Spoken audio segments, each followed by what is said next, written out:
এখন কাটবো ওল কচু আর হচ্ছে মাটি আলু।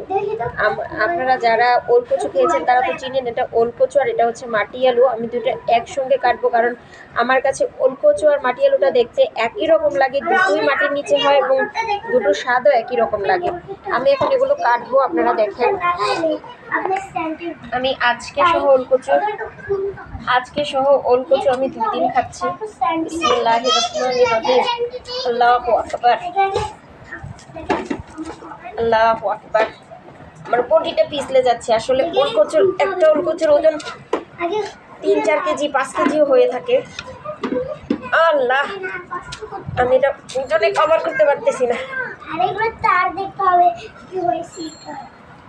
ভাত হয়েছে, প্লেট ধোয়া আছে। এই যে দেখেন, এটা হচ্ছে ওল কচু আমি কাটলাম। এই যে দেখতে পাচ্ছেন, এটা ওল কচু। আর এখন দেখেন আমি মাটি আলুটা কাটবো। এই যে দেখেন মাটি আলু, দেখছেন সেম। এই যে দেখেন, এটা একটু হলদেটে আর এটা একটু সাদাটে। তাহলে ওল কচু আর মাটি আলু কিন্তু সেম। এই জন্য আমি দুটাকে একসঙ্গে নিয়েছি, মাংস দিয়ে রান্না করব। এই যে দেখেন মাটি আলুটা ছোলার পরে এই কালারের হলো।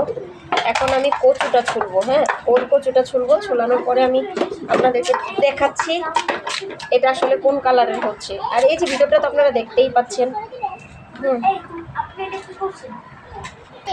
এই যে ওল কচুটা ছোলার পরে এই কালারের হলো। ওল কচুটা একটু হলদে ধরনের হয়, ওল কচুটা একটু হলদেটে। আর এই যে মাটি আলুটা হয় একটু পিঙ্ক কালারের। মাটি আলুটা হয় আসলে একটু পিঙ্ক কালারের। দুটোই দেখতে ভালো লাগে আমার কাছে। আমি দুইটা এখন মাংস দিয়ে রান্না করব।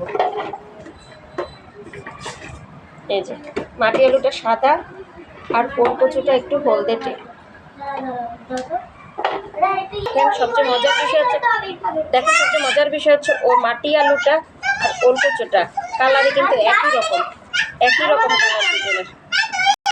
আমি আপনাদেরকে বলেছিলাম, দেখেন মাটি আলু আর ওল কচু দেখতে একই রকম। এই যে এটার বিবাহীটা পিঙ্ক, কিন্তু এটার মতো হলদেটে আছে। আর এই যে কচুটাও, ওল কচুটাও দেখেন পিঙ্ক কালারের। আর এর সবচেয়ে মজার বিষয় হচ্ছে মাটি আলুটা ছোলা কত সহজ। দেখেন আমি এতক্ষণ ধরে এটাকে আলুর মতো কাটছিলাম, কিন্তু দেখেন এটা ছোলা কত সহজ। এই যে নখে এরকম করছি, ময়লাগুলো বের হয়ে চলে আসছে ছোলাগুলো। এই যে একদম মাটি আলুর মতো, দেখেন কত সুন্দর। মানে বটি দিয়ে এরকম করলে এই যে দেখেন কি সুন্দর ছুলে যাচ্ছে, দেখছেন। অথচ আমি এতক্ষণ বুঝি নাই কিভাবে ছুলতে হয়। এই যে আমি এতক্ষণ শুধু মানে কেটে ভালো ফেলে দিচ্ছিলাম। এই যে আমি নিয়ে আসছি মাটি আলু আর ওল কচু দুটাই রান্না করে নিয়ে আসছি। এখন এটা ধুয়ে মাংসতে দিয়ে দেওয়ার পালা। এই যে ওলগুলো আমার ধোয়া শেষ।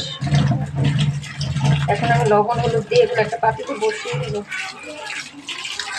সমস্ত ওলটাকে কেটে আমি ধুয়ে নিলাম। আসলে কিছুদিন আগে একটা ওল কচু খেয়েছিলাম, সেটা আমার গলা ধরেনি, সেজন্য ভাবলাম এটাও মনে হয় সেম। কিন্তু এটা কি হলো অবস্থা, এটা ধরে আমার হাত ভীষণ চুলকাচ্ছে।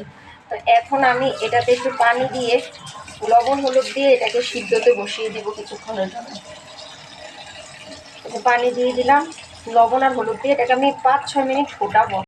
যেহেতু এটা কচু এবং ছোটবেলায় বইতে পড়েছি ওল খেও না ধরবে গলা, সেজন্য ধরার চান্স 100% অথবা নাও হতে পারে। এই জন্য এটাকে আমি লবণ আর একটু হলুদ দিয়ে হালকা জাল করে নিব। এত বেশি লবণ কেন দিলাম, বেশি লবণ দেওয়ার কারণে এটা হচ্ছে গলাটা কম ধরবে।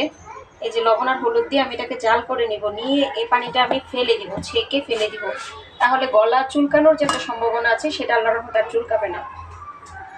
কচু এরকম লবণ আর হলুদ দিয়ে ফুটিয়ে পানিটা ফেলে দিলে যে কোনো কচু গলা ধরার আর চান্স থাকে না।